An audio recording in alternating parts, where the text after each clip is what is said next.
Hello and welcome everyone to A1. Risa Chops here, and welcome to another manga discussion where we're going to be discussing chapters 131, 130, 131, and 132 of Solo Level.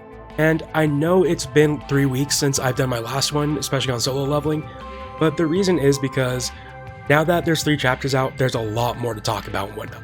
So let's just go ahead and get into it. And at the end of chapter 129, we just saw that he completed the memory recall and whatnot. And as we get into 130,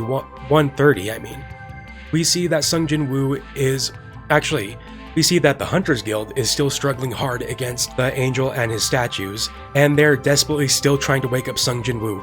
But as Hunter Cha goes to try to wake up Jin-woo, the angel statue stops her. But as he stops her, he sees that she actually has a shadow. And what I mean by shadow is that she actually has one of Jin-woo's Shadow Warrior summons attached to her. And the statue is like surprised by it, and he asks her, "So what's your connection to him?" And she says that they're friends.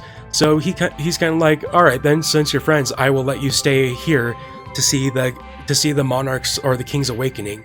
But you're still gonna die at the end." But Jin-woo wakes up and actually throws a flying punch at the angel, which crushes his face, and the angel is of course completely surprised by the blow. And what he's even more surprised about is that Jin-woo is still like him, that it's still Jin-woo's ego. So that infers that the memory was actually supposed to make the monarch take over the body, meaning that Jin-woo wasn't special. He was in the right place at the right time to gain the system's power, and the system was made to strengthen the body, which the monarch or the king would come take over eventually.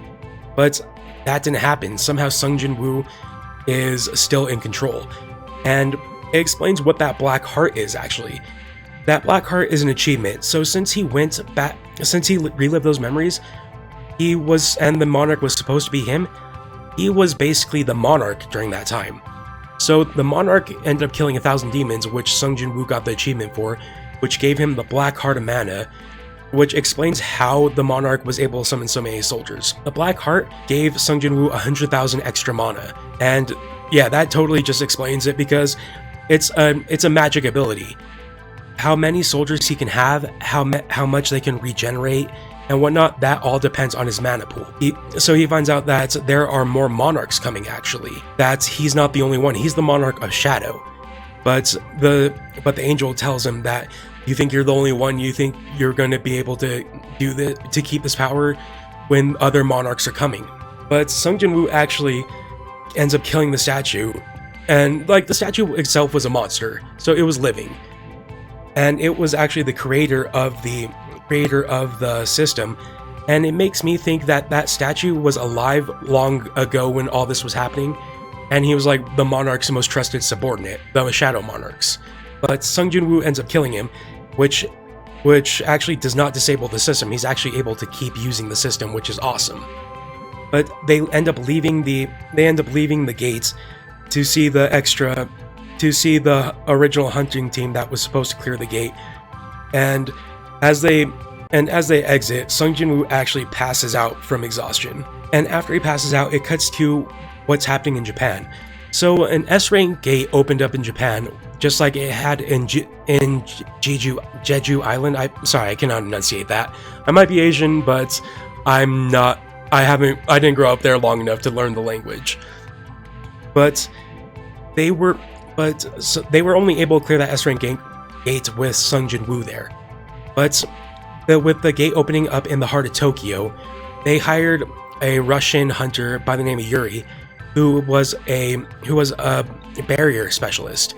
He's an S-ranked barrier specialist, but he was gouging them. He was extorting them really for money, but S-ranks can do that because S-ranks are so in demand and so powerful. And as they're setting up the barrier, Yuri actually senses someone, and it cuts to that someone he senses. But he says that the thing he's sensing isn't human. But as it cuts to what he's sensing, it looks to be Jin-woo's dad. Now, his dad seems to be a very powerful hunter because he survived 5 years in the gates because he was lost. And when he was found in America, he beats their number 1 S rank in a fight and escaped. But the way he said that he wasn't human, like Sung Jin-woo isn't considered human by the monsters. So now I'm theorizing that his father is actually another monarch, that in the other side he gained a monarch's ability, which would actually explain a lot why he's so strong. But I really can't tell if it's his father because he looks really similar, but minus the beard. So I don't know if he shaved coming from America back to Asia or something, but yeah, it's really hard to tell if he is. And he mentions that all the prophesied events are flowing, everything, okay, it's saying it's flowing along as predicted into the prophesied tragedy. So all of this going on was meant to happen. So I'm wondering if like the battle with all the demons and whatnot with the Shadow Monarch happened in the past on Earth, and the gates broke out, and the Monarch was one of the ones that stepped up to clear out everything. But that also doesn't make sense because the Demon King that was in the 100th floor dungeon was his subordinate. So I'm not really sure where that's going, or how this is going to like play out. Like if you read the light novel, you probably know, because mangas always take a little bit more time to put out because all the art and whatnot. But that will lead us to the end of chapter 130. 131 will pick up where chapter 130 left off, where all the S-rank hunters they could gather in Japan are getting ready for the dungeon break. And a dungeon break is when they can't clear a dungeon quick enough, so the monsters are able to spill out into the real world. And as the dungeon is about to break, it cuts back to Sung Jin-woo laying in the hospital, where he finds out from his friend slash vice president of his guild, Jin-ho, that the raid was a failure, that it was just a complete failure, and it cuts to what happened. So what happened was that as the dungeon broke, basically monsters that would be bosses in A-rank dungeons came out as cannon fodder, so meaning they were the regular minions that you would have to beat to get to the boss, which just goes to show how dangerous S-rank dungeon really is. And as they are breaking out, like, all looks good. Yuri's barrier holds up to the first strike, but then an even bigger monster comes from behind the giants, grabs him by the head and throws him out of the way, and just slices through the barrier as well as surrounding buildings. So Yuri was not effective at all, and things are looking really, really bleak for Japan, because when the S-rank dungeon broke out in Jeju Island, the whole island was destroyed. They had to evacuate everything, and it just turned into a wasteland that became a hive for the ants that were the monsters in that dungeon. So after that cut to the raid, we see Jin-ho's father, who is a multi-billionaire, and he is starting to suffer from the same disease that Sung Jin-woo's mom had, and which is the eternal sleep disease. And what that is that if a regular person spends a lot of time around people that give off a lot of magical energy, i.e. hunters, then they can fall into a sleep that they never wake up from. But as they are talking about his condition, his assistant brings up a file of a patient that actually woke up from the disease, which is Sung Jin-woo's mom, who, if you've been reading the manga, then you know that he cleared the 100th floor dungeon to get the revival potion to heal her. So now that this has been brought to his attention, his plan now is to try to get Sung Jin-woo to heal him as well. Now after that whole conversation with the billionaire and whatnot, we cut back to Japan, and we see Yuri actually being eaten by a giant, and the Japanese military firing tanks, which are completely ineffective, because only magical means, it seems, can damage the monsters. So now the S-rank hunters are mobilizing, trying to do what they can to the dungeon, trying to fight back as best as they can. And Sung Jin-woo is watching this on the news, and he's contemplating whether to go or not. But his sister begs him not to go, and he's thinking that she's begging him not to go because of the trauma that happened when her school had a gate spawn in it, and like it was an immediate break. No one knew the gate was there, and the monsters immediately spilled out, ignoring the 7-day rule, which ended up killing a lot of her friends and classmates.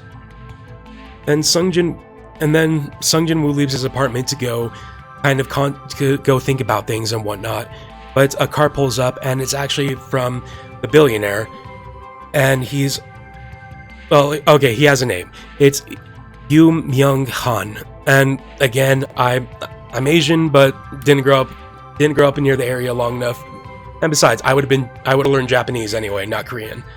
So he brings Sung Jin-woo to his office to speak with him, and he tries to convince Sung Jin-woo to heal him. But of course, Sung Jin-woo would have to go through a whole nother ordeal to heal him, which took like over a week to do. So now Sung Jin-woo is sitting there with a dilemma, whether he's gonna go help out and save Japan, or if he's gonna save this one man. And that is where 132 ends off. I know I didn't say where 131 ended off, I just kind of bled them together. But yeah, that's what happened over these 3 chapters. And the ending with chapter 132, I don't really see a dilemma, honestly. Like, yes, he's your friend's father, but he's also the father that disowned and kicked out your friend. And he's someone that's not contributing at all to what's going on. He's not helping at all. Like, he's creating a guild, yes. And the reason why his youngest son, Sung Jin-woo's friend, became a hunter was to try to become president of that guild. But the reason why he was starting a guild was to protect his family's best interests and assets in a world that was changing to favor and value hunters more than anything else. So he was doing it for selfish reasons. He wasn't trying to save anyone or anything, well, besides himself and his riches.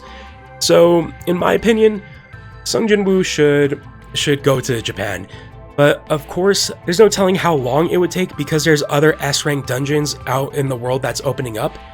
But his monster lasted 5 years in the sleep. So I really feel like the CEO can wait.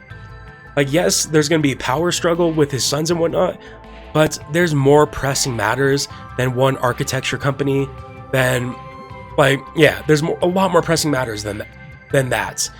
There's Japan about to be destroyed, and like the main island Japan being about to be destroyed and whatnot. So yeah, I really don't think that there's too much of a decision here to make. And also another question that I had about this, if that was Sung Jin-woo's father in Japan, how did he get from America to the island of Japan? Because yeah, that's a long ways away, and he was kind of a fugitive with no identification. So unless his power lets him fly or traverse across great distances like teleportation or something, then I don't see how he got there. So I don't know if that's his father or not. But I digress. Thank you guys so much for stopping by. I hope you guys like it. If you liked it, leave a like. If you would like to discuss this more, feel free to leave a comment. I will be sure to reply. So I'm just gonna end it here, guys. Have a great Christmas. It's been Grease the Chops, and we'll chop it up next time, everyone. See you and have a good night or a good day.